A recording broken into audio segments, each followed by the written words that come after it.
How do you pull somebody in? What are some of the strategies? First and foremost, having your podcast is already a huge benefit because it allows your listener to be thinking of you as that expert. It allows you to just be able to share who you are, how you are, stories, things that you've done. Most hosts never achieve the results they hoped for. They're falling short on listenership and monetization, meaning their message isn't being heard and their show ends up costing them money.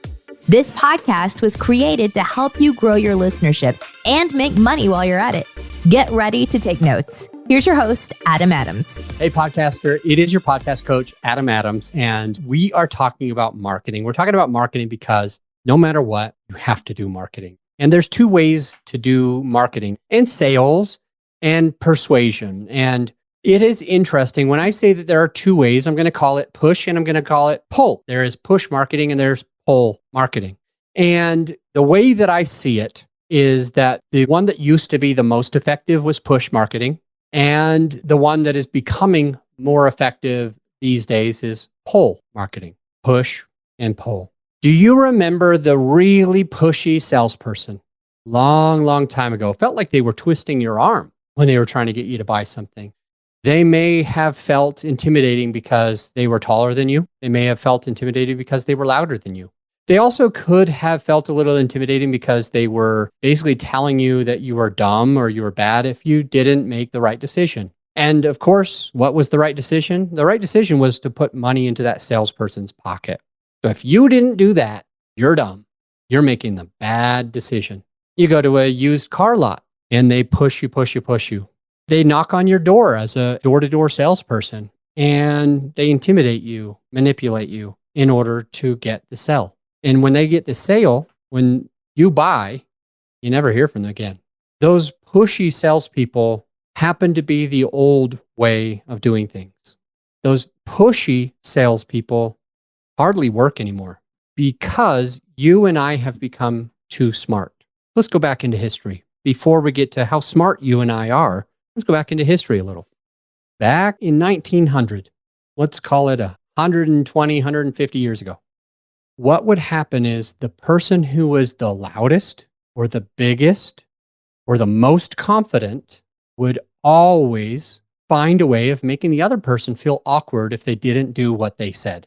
So they might have literally been bullying you into purchasing, or they could have had a little finesse around that and they could have mentally bullied you around purchasing. So back then, if somebody came up to you and they're like, you need to buy this thing, you'd be like, whoa, okay, I'll buy it. But then something happened. What do you think happened? Something did happen after 1900 and 1930 and 1950. And then all of a sudden TV has all these really pushy, salesy commercials and people start to think, I don't like this. I don't want to be forced or bullied into buying something. So what we started doing in the 1970s, the 1980s, the 1990s, the early 2000s, what we start doing, I remember doing this, when we go into a car lot, we are literally looking for a car. We're not dumb. We know what a car lot is meant for. We don't want to be bullied. We don't want to be convinced. We don't want to be talked into buying a shitty car or a car that we can't afford that's going to put us into a bad position. We don't want to be manipulated anymore. So what happened in 1970, 80, 90, and the early 2000s? What started happening? What are you doing when you walk into a car lot? 8 out of 10 times, you're going to specifically get scared and yell at the person who comes to you with a smile on their face. Says, hey, what can I help you find? What do you do now? What do I do now? I go into this freeze up mode. I become too smart. I know I don't want to be manipulated. I know I don't want somebody to talk me into something I don't want. So I just say, no, I'm good. I'm just looking. You go into the clothing store. Is there anything I can help you find? Nope. I'm just looking. Nope, thank you. I don't need any help. I can do this on my own. Because if you did it with their help, you might be talked into buying. And even if you aren't going to fall for the buying part, you don't like that high pressure, pushy sales, do you? You don't like the high pressure. You don't like that pushy sales. So what do we start doing. We start like ignoring anybody who's selling us stuff. We start pretending like we're just looking when we actually need a car or when we actually need to buy shoes or whatever. 8 out of 10 times, we are so against having somebody help us. It is rare that I walked into a car lot. My kid's mom and I, we've separated for a long time. And she got into an accident. She got into a car accident, which actually totaled the car.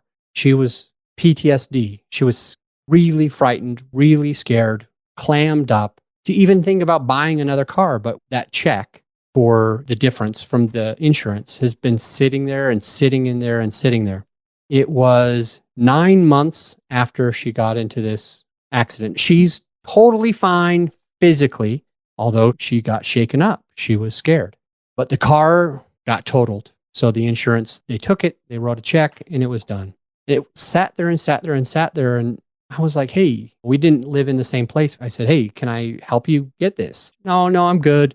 And finally, one day, this was back in 2020 or 21, I had gotten into a place where for a few years in a row, I had made a significant amount of money, more than a couple doctors put together. And I had capital, had the availability, and I felt generous. I wanted to share what I was blessed with, what I had worked hard for. I wanted to share that with other people. And this one day, I was thinking to myself, what if I just go and buy her a car? So that's exactly what I did. I went, and this was one of the only times I've ever gone into a car lot and been ready for that help.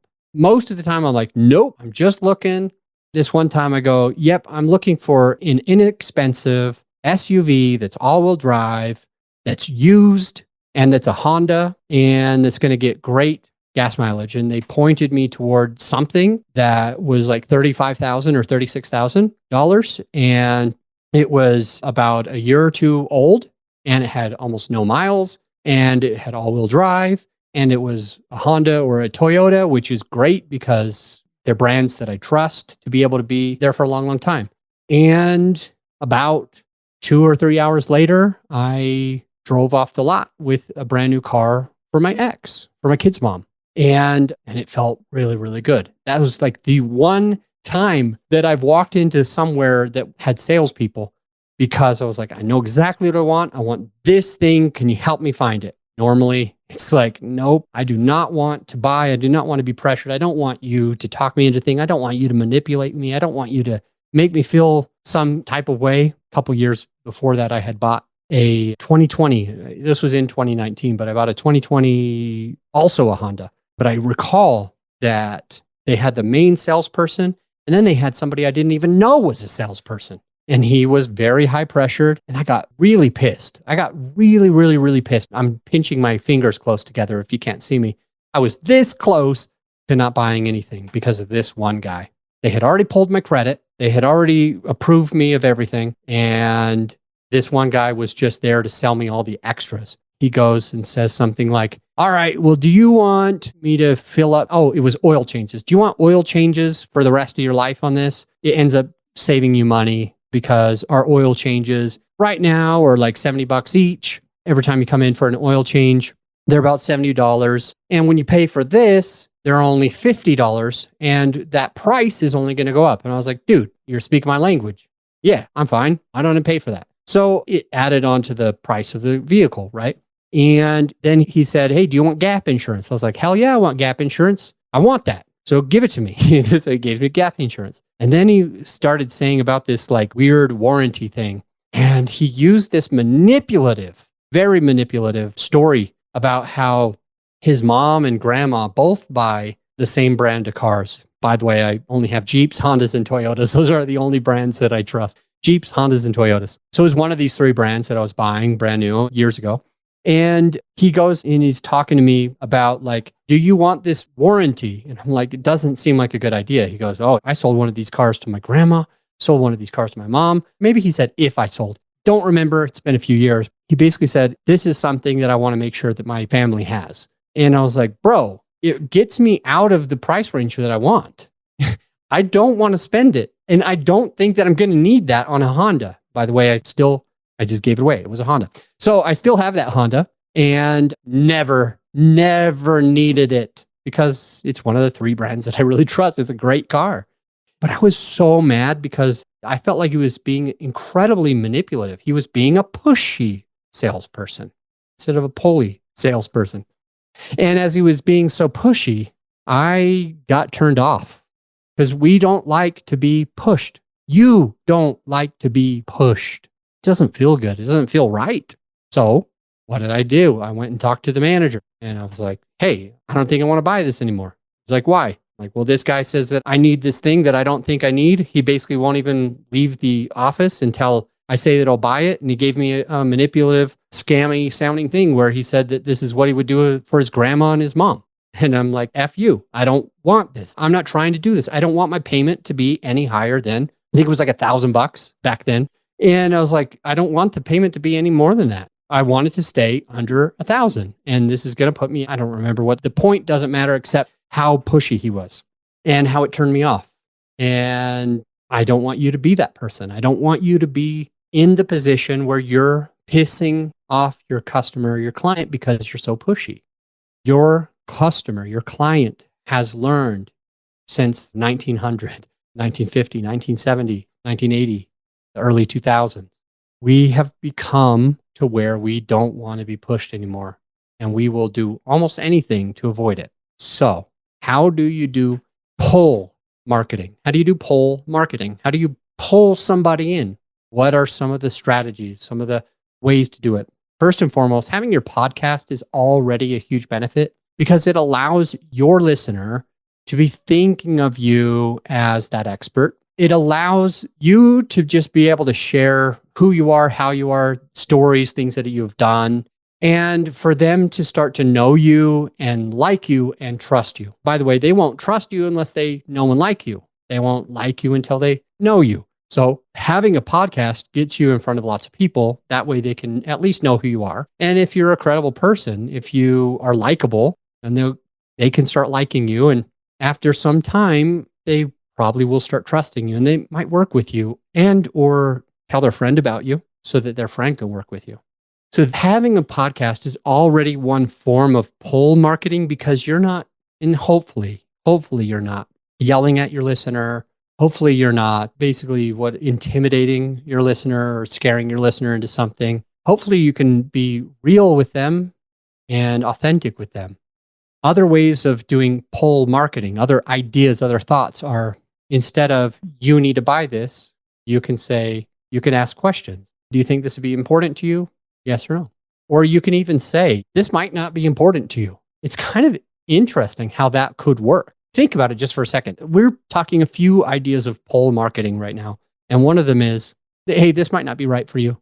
Because then the person like literally is like, wait, why wouldn't it be right for me? They're like, why wouldn't it be right? Who are you to say that it's not right for me? I want to see if this is right for me. So in a way, it kind of changes up the psychology where normally, or by normally, I mean in the past, it would work if you were like, you have to buy this.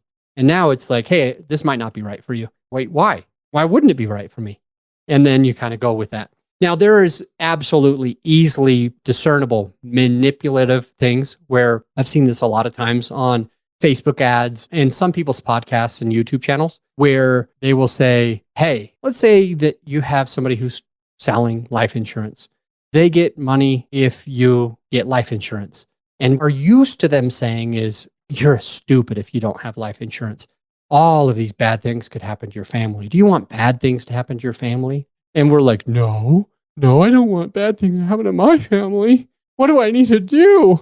And they're like, well, obviously you need to buy a life insurance policy. Oh, how much is it? Can I even afford it? And they're like, well, just use your credit card and you can afford it. And all of a sudden you get sold and you never knew if you really needed it. But let's just say that same life insurance salesperson changed it up. And they were like, oh yeah, I sell life insurance. And you're like, oh, cool. That's awesome. Why aren't you trying to sell me life insurance? And they're like, oh, I don't even know if you need it. Well, I don't have a life insurance policy. That's fine. But still, like, I don't even know if you would need it. And I don't even know if it would be something that would work for you. So it doesn't matter. And now you're like, why wouldn't it work for me? Why don't I need it? You're thinking to yourself, this is crazy. He or she sells life insurance, but like won't even look at me.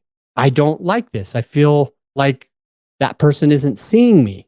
And now I'm going to prove to them that I totally fine having life insurance.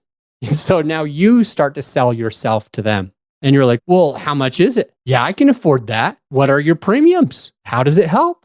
What would it look like for my kids? And now you're asking the question and they're just responding. They're just answering questions because you are selling yourself to them because they switched up. Instead of was a pushy salesperson, they became a pulley salesperson. Kind of interesting, a unique way to think of it. There was this guy named Sandler and created a method called the Sandler Method and did a very similar thing. Sandler Method ended up coming out in 1967. David Sandler was one of the very, very, very first people to start thinking that we need to switch this way and reverse the psychology. And David Sandler in 1967, when he came out with this, and he taught it for a while, right? And people are still reading books about it in 2024, 2025, and so on. Many people are still learning about this. And he teaches things like when you call somebody on the phone and you say, hey, is this a good time? Well, people don't like to say yes to salespeople. They don't like to say yes because what we learned back in the day, and when I did door-to-door sales, I did that as well. When I did door-to-door sales, I remember that we would ask different questions. Hey, do you know your neighbor next door? They would say yes. And then we would say, they're the Joneses, right? And then they say yes. Well, what I'm getting into is the sales training back then was if you get that person to say yes a number of times in a row, let's call it 6, I think it might have been. If you get that person to say yes 6 times in a row, when you finally ask them to buy your product, they're more likely to say yes. Sandler changed it. Sandler changed it completely. He wanted to allow his prospective to be able to say no to him. And so instead of saying, hey, is now a good time? And if they say, yes, it's a good time, then he would have had to make them say yes. And at that time, and even now, we don't want to say yes to a salesperson because we think they're going to manipulate us. So Sandler came out with something different where he was like, hey, is now a bad time?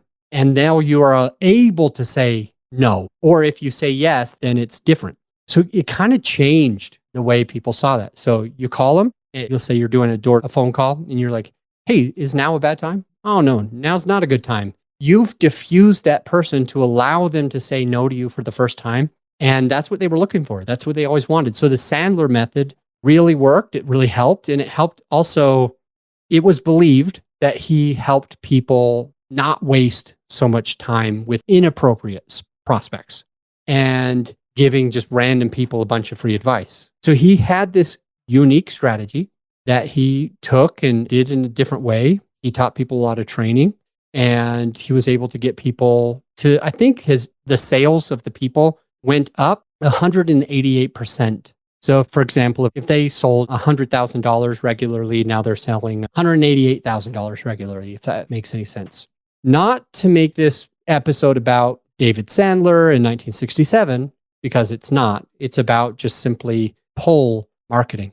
Be thinking on your show. Be thinking on your sales calls. How can you tweak? How can you make small changes to how you've been trying to get people to buy from you or work with you or invest with you to get them to tweak the way that you approach that into a way that allows them to feel more comfortable to say no, that feels more comfortable to sell them on you. One thing that I have done that works with the same method, it would be phone calls. It would be phone calls to potential passive investors. So we closed, basically what we did is, it was called syndication, is real estate related. So we buy an apartment building, basically buy the business of the apartment building. And in order to do that, we would rarely use our own money. We would usually be the general partner and then have a bunch of limited partners to partner in. One of them supports with the financial part, and the other supports with the knowledge of how to make this business work. And my side was always the general partner. Well, not true. I passively invested in 3 deals total, just the minimum in 3 different deals to have some more experience and investments going. But on my own deals, how did I raise the money? I used to say stuff like, what made you call us? Like, hey, why are you talking to me? Why did you decide to have a conversation with me about this investment? So basically, I would let that person sell themselves on it. And it was helpful. So instead of me saying, we do this and we do this and we do this, but that's the pushy marketing or the pushy sales, like trying to prove all of that stuff. We just let that person prove that stuff to themselves because there's a reason why they called us. There's a reason why they are speaking with us. I even think that I ask that sometimes when I'm having discovery calls for my company now, which is I support podcast hosts. I've been doing that since 2019. And in our conversations, oftentimes I'll say, okay, what made you decide to schedule this call right now? And I will sit back and listen. I'll be able to at least hear what it is. And that person oftentimes will be like, hey, I know you're the best. I've heard from everybody in my mastermind, whatever the mastermind is that they're in. We've been able to be a strong supporter of some of the biggest, best masterminds around because we serve people that are really rocking and rolling. But the point is that I'll say, hey, what made you call me? And they will say, oh, this friend uses you. This friend uses you. They all say that you're the best. They say you're easy to work with. And then I might come back with another question. Is it important to you that a company is easy to work with? Like, oh yeah, I love being able to work with people that make it easy, make it clear, make it concise. And the ultimate thing I want to do is I want to just get rid of everything. And I say, oh, so that's why you called us, because you just want to get rid of everything. And they go, yeah, that's exactly what I'm looking for. I want to set it and forget it. I want to be able to just record and have you handle everything else. Then I'll say, well, great. Let me write that down. Yes, we can help you with that. Yes, when you work with us, you can set it and forget it. And then I'll go to another question. And with these questions, it's pulling. It's having them try to push, allowing them to try to push. Because when it comes down to it, the truth is, if that person is on the call with you, if they have spent all of that time, there is something about you. There's something different about you, or you're the only person they can find. And if they say, I don't know anyone else, you say, great. Well, since you can't find anyone else, let's work together. Or I heard you're the best, or you have a flawless reputation. Well, is a flawless reputation something that's important to you? Yes, it is. Why is it so important? Then they tell you, and you say, okay, great, we can help you. And it just basically allows that person, that prospect, what did I call it before? I don't remember. Perspective, maybe? I don't remember how it miscalled that. It could allow that prospect or that potential client to end up hiring you and fighting to hire you because you've allowed them that opportunity to feel at ease. You've allowed them that opportunity to basically sell themselves, basically convince you to work with them. You've allowed them to have that time to show you that they want to work with you. And when you slow down and just let that happen organically, it can work a lot better than you trying to prove a whole bunch of stuff. You'll gain credibility as well in that person's eyes. So be thinking of that. Yes, be thinking of it on your podcast when you're putting out any content. Yes, be thinking of it additionally when that podcast episode that you just recorded actually converts somebody into having a call with you. That person schedules a call with you. That changes a lot. You can say, hey, why'd you call me? I have a guy who's a pilot. He's probably listening to this. He's been listening to a lot of our episodes. I think he listens to all of them because he gives me feedback on a lot. And he's got a 3-letter name. I won't worry about saying much more than that right now, but I know he knows he's listening. And I remember, I don't know if I had all of those questions for him. I never focus on it that hard, but I do remember when we got on the call, I asked him a few questions. How did you find me? Why did you schedule a call with me? And essentially, he listened to the podcast and he already knew me. He already liked me. He already trusts me. When he got on the phone, to him, it felt like he knew who I was, even though this was the first time I got to interact with him knowingly, right? On his end, he had interacted with me dozens of times before that. So on his end, he already felt like he knew me, liked me, and trusted me. And if I just ask him, why did you call me? Oh, I listened to your podcast. You're the best. I love your podcast. Now, sorry, brother, if I'm misquoting you on anything, but this is generally what he said. You guys are awesome. I love hearing your stuff. I know that you know what you're doing in this space. So I just let him say that. And after that, then I say, okay, I think we can work together. I think I can serve you. Of course, I ask, where do you want to go with this? What does success look like for you? And genuinely, you can't be manipulative or a liar. Okay. Those two things are important.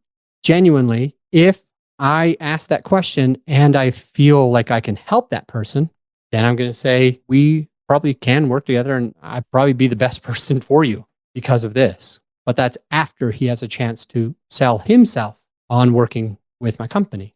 And I see that it could actually work. Now, there have been a good handful of times. I can't keep track, but I can remember a good half a dozen easily. And I bet you there's 20 or more. But I can remember very, very well, at least a half a dozen, where I'm on a call with somebody and I say, nope, you should not have a podcast. You shouldn't take your time. You shouldn't waste your time. You shouldn't have a podcast. And if we can, with integrity, if we can say to people that should not work with you, you're a life insurance salesperson and they're not the right fit. If you could say, because you don't care about the money, you care about them, hey, don't waste your money. This isn't going to work. Then you're going to have massive success with what you're doing. Be thinking about this. Pushy, before 1967, pushy was the way to go. After 1967, pulley is the way to go. Don't make people feel dumb. Don't intimidate them. If you're louder or taller or bigger, or try to act smarter than that person in order to convince them that they need to pay you money, and you're doing it wrong. Do it the other way, where you ask more questions, where you serve them, you add value to them, you help them get to know you, you help them get to like you, and you help them get to trust you with repeated time and attention over time. And that's going to help that person to be able to work with you. I don't want to spend any more time on this idea of push marketing or push selling versus pull marketing or pull selling. I want for you to take these ideas from this episode and think to yourself, how can I be better on my podcast? How can I be better on my sales calls by utilizing these ideas? And if you want a resource, you can look up David Sandler, look up the Sandler Sales Method. You can practice that and get involved in that and see if there's anything that you are doing right now that you don't know about that's kind of talking your person into leaving you right away.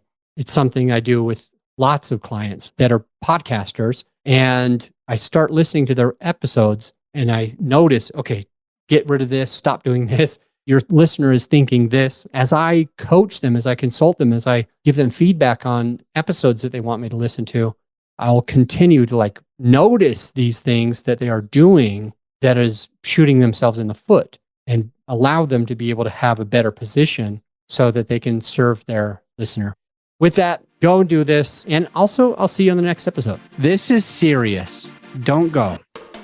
Now that you've gotten whatever value that you feel that you got, the actionable takeaways, you need to implement the stuff that you learned. If you remember me talking about bird church once, and they learn how to fly, and then they walk home, I don't want you to walk home. I want you to fly home. So take the steps, take the actionable steps for your benefits that you can become a better podcaster. That's the only thing that I ask of you. And I'll see you for more actionable tips on the very next episode.